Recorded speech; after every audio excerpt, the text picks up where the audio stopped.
Hi guys, it's Jeff at Slavens Racing, and this video is about how to install travel limiting spacers on WP shocks. It really applies to other brands of shocks as well. This is an Explorer shock off my 18250 TPI, but it applies to any PDS shock or any linkage shock. And this is what a travel limiting spacer looks like. It's just a thin spacer. I mean, there's different thicknesses of these depending on what you're trying to accomplish. So these go down inside the shock, down in about this area, and they limit how far this shaft can come out of the shock body. So it limits the travel. That's why it's called a travel limiting spacer. We also have a very similar product. It's called the stink bug killer, and that helps balance the 17 and 18 chassis on the XCW, EXC, and 6-day models. Does not apply to the linkage models. The stink bug killer does not. So I'm going to show you how to install that real quick. So in order to do that, you've got to take the shock shaft and the whole guts out of the shock. So the very first thing you have to do is remove the nitrogen. There's 150 psi of nitrogen in here, and you got to get that out of there first. This is just a 4mm Allen.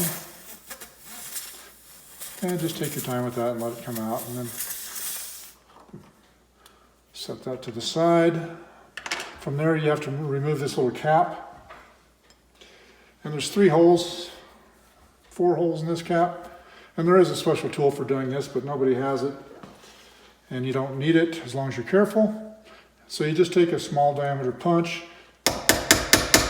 tap up a little bit on one side, go around to the opposite side, tap it up about the same amount, and this time it should come out. So you don't want to drive all of it up on one side because you can actually crack the shock body by doing it that way. So now we've got this up, we've got the nitrogen out, and you just need to push down on the seal head here. You can do that with your fingers like I just did, or you can actually use a couple of flat blade screwdrivers and push down on it, or there's a special tool for that as well. But this video is mainly for home tuners that don't have all those special tools. If you're a suspension shop, you shouldn't even need to watch this video.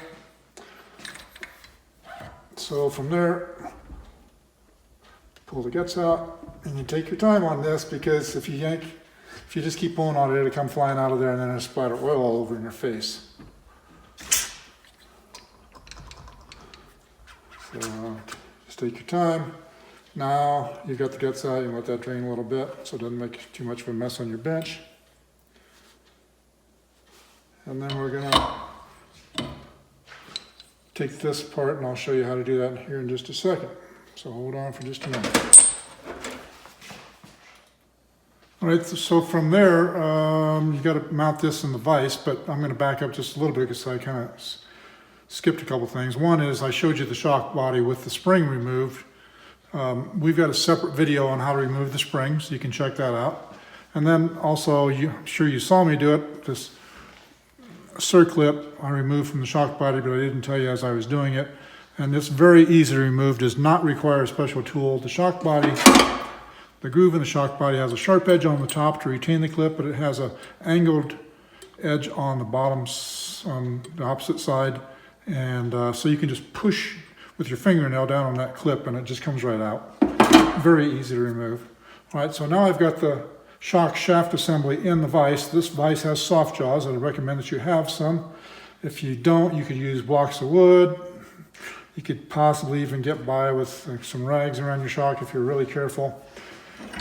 What you don't want to do is ever put it in the vise like this, because if you clamp this direction on the shock, you will break it. It will just snap these tabs right off of this clevis. So put it in like this. You can clamp it down plenty tight that way, although it does not need to be tight, all that tight. From there, it takes a 17mm wrench up here. I've already loosened this up.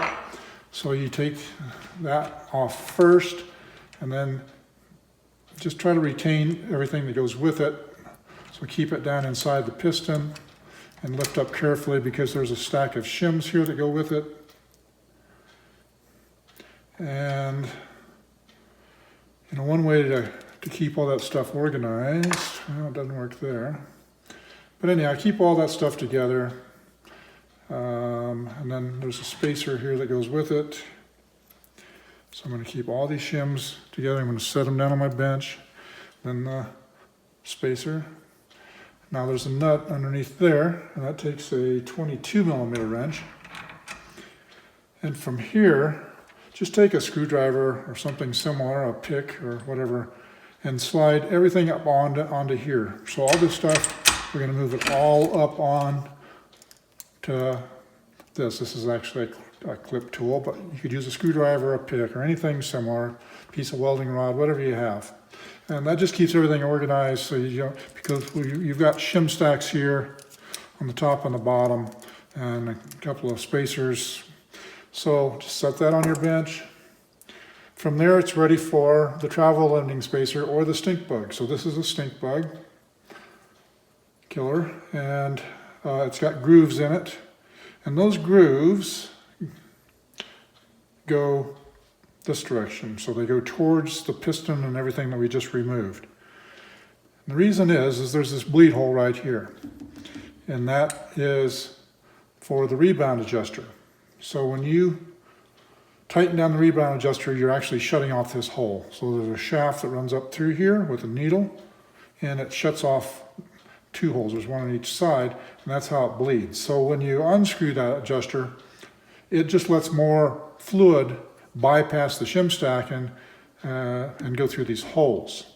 As you tighten it down, then it restricts how much oil can go through the holes. So then more of it has to go through the valving stack, and so that makes the shock stiffer on the rebound. Actually, it makes it stiffer on the compression at the same time.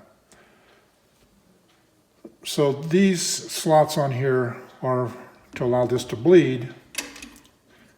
And so you can see that they will do that. And it's also machined out on the inside, which also does that as well. So it's got kind of a double system here to allow it to bleed, because, let me grab this over here, because this plate sits on there.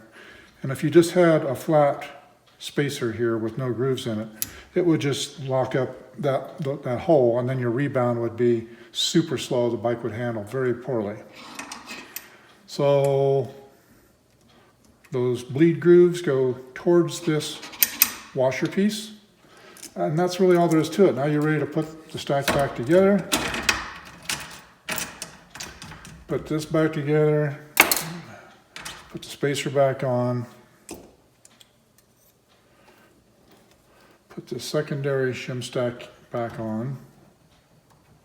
Now, these things are very slimy, so I've cautioned you on how you handle them, because they'll shoot across the room on you. Then you put this back on. So this should have red Loctite on it. This should have red Loctite on it. Excuse me, I said Loctite. I don't use Loctite anymore. The dick that owns Loctite is trying to shut down trails in southwestern Colorado. He's been doing it for years. He's been spending lots of money trying to shut down our trails. So I do not use Loctite products. I use Permatex thread locker. Anyhow, put thread locker on here and on here. I don't have torque specs for you. I never will. I don't torque this. I just tighten this one pretty well. This one doesn't have to be as tight because it's a smaller diameter. But just use some common sense and tighten the damn thing. Don't get all anal about some friggin' torque spec. Just tighten them up. So from there, it's ready to go back together. So after that, you know, if your shock is new, you can reuse the fluid that was in it. Or if it's only got a couple miles on it. If it's got a lot of miles on it, well then I would recommend you go farther than this and actually rebuild the shock. So I'd put a new seal head assembly in it. And then I would take this and clean it really well.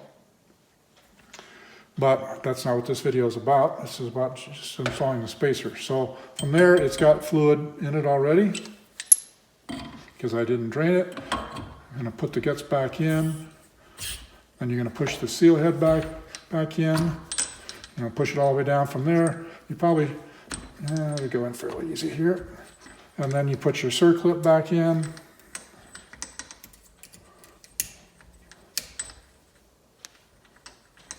Make sure that's in there right. And then you can just tap this down gently. I used to use a little tiny hand. Tap it back down. Then from there it needs to go on a vacuum bleeding machine. I've got a separate video on that. 99.9% of you don't have a vacuum bleeding machine, so there's no need for me to go any further from here. I absolutely do not recommend you do some Mickey Mouse stroking of the shock shaft that you've seen on YouTube or somewhere else. That just creates a whole nother issue of problems. Do not do that. If you don't have a vacuum bleeding machine, at this point you need to take it to a suspension shop and have them bleed it. And then recharge it with 150 psi of nitrogen. It's really that simple.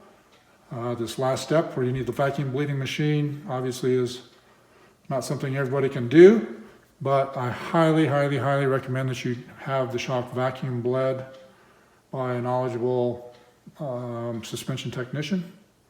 Most dealers don't have those machines. Probably a few do, but most don't. But anyhow, shop around, find somebody to do that part of it for you. But that's the basics on how to install a travel limiting spacer or the Slavens stink bug killer. Hope that helps you out. If you have any questions, you can post them at the bottom of this video. Also, at the bottom of the video in the description section will be a link to the stink bug killer and our other shock travel limiting spacers. So check those out if you get a chance. That's all for now.